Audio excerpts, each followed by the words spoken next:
पालकमंत्री डॉक्टर पंकज भोयर, जिल्हाधिकारी वानमंती सी आणि मुख्य कार्यकारी अधिकारी पराग सोमण यांच्या मार्गदर्शनाखाली वर्धा जिल्ह्याने आरोग्य सेवांच्या अंमलबजावणीत उल्लेखनीय कामगिरी केली आहे. राज्य आरोग्य विभागातर्फे जाहीर करण्यात आलेल्या नोव्हेंबर 2025च्या रँकिंगमध्ये वर्धा जिल्ह्याने विभागात प्रथम तर राज्यात चौथा क्रमांक पटकावला आहे. ग्रामीण भागातील शेवटच्या घटकापर्यंत आरोग्य सुविधा पोहोचवण्यासाठी लसीकरण मोहीम, गरोदर मातांची नोंदणी, संस्थात्मक प्रसूती, प्राथमिक आरोग्य केंद्राचे आधुनिकीकरण तसेच क्षयरोग, कुष्ठरोग व सिकल सेल निर्मूलन कार्यक्रम प्रभावीपणे राबवण्यात आले. अधिकारी कर्मचाऱ्यांना नियोजन, मार्गदर्शन, नियमित आढावा बैठका व क्षेत्रीय भेटीमुळे त्रुटी दूर करण्यात आल्याचे जिल्हा आरोग्य अधिकारी डॉक्टर स्वप्नील बेले यांनी सांगितले. या संदर्भात त्यांनी ही अधिक माहिती दिली. नमस्कार. आपल्या वर्धामध्ये मी जेव्हा रुजू झालो तेव्हापासून आतापर्यंत बोलायचं म्हटलं तर आपलं जे रँकिंग होतं ते 27 वर होतं. 27 वरनं 23 आणि 11 आणि आता आपण चौथ्या क्रमांकावर पोहोचलेलो आहोत.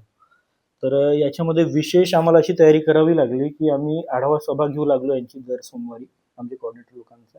आम्ही प्राथमिक आरोग्य केंद्रातले जे वैद्यकीय अधिकारी आहेत त्यांच्या मिटिंगा घेऊ लागलो, व्हिडिओ कॉन्फरन्स थ्रू त्यांची मीटिंग घेऊ लागलो आणि या आढाव्याच्या माध्यमातून आम्ही इम्प्रूव्हमेंट करण्याचा प्रयत्न केला. तर याच्यामध्ये विविध प्रोग्राम, जसं आपला RCH प्रोग्राम आहे, रिप्रोडक्टिव्ह चाइल्ड हेल्थ प्रोग्राम आहे, त्याच्यानंतर आपल्याकडे TBचा प्रोग्राम येतो, त्याच्यानंतर आपल्याकडे एनकॉस्टचा एक विषय येतो, त्याच्यानंतर अलग अलग जेवढे पण प्रोग्राम आहेत आपल्याकडे सिकल सेलचा आहे, लेप्रोसीचा प्रोग्राम येतो.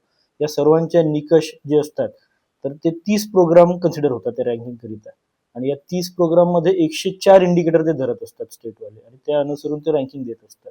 तर आपला वर्धा जो आहे हा आपला विभागामध्ये प्रथम आलेला आहे या अनुसरून आणि राज्यामध्ये आपण चौथ्या क्रमांकावर आहे. तर आम्ही प्रयत्न हाच करतोय की हा रँकिंग जो आहे हा आणखी सुधरेल आणि पुढे आपण पहिल्या क्रमांकावर जाऊ याची आम्ही पूर्ण तयारी करतोय. धन्यवाद.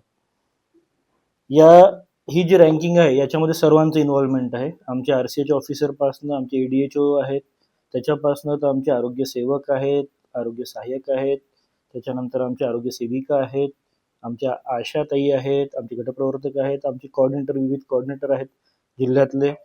यांच्या सर्वांच्या सहकार्यानेच हे शक्य होऊ शकलेलं आहे आणि त्यांनी पण पाठपुरावा चांगला केलेला आहे. आपण आपल्या जिल्ह्याची जी टीम आहे यांना सतत फील्डमध्ये पाठवत असतो. ते फील्डमध्ये जाऊन विविध कार्यक्रम व्यवस्थित सुरू आहे, नाही सुरू आहे, लसीकरण सुरू आहे, नाही सुरू आहे, पोर्टलला एंट्री झाली, नाही झालेली, हे सर्व तपासतात आणि पोर्टलची एंट्री जी आहे ही वेळेवर करणं हे एक खूप इम्पॉर्टंट गोष्ट आहे, महत्त्वाची गोष्ट आहे आपल्यासाठी आणि ती आपण करून घेतो आहे यांच्या माध्यमातून.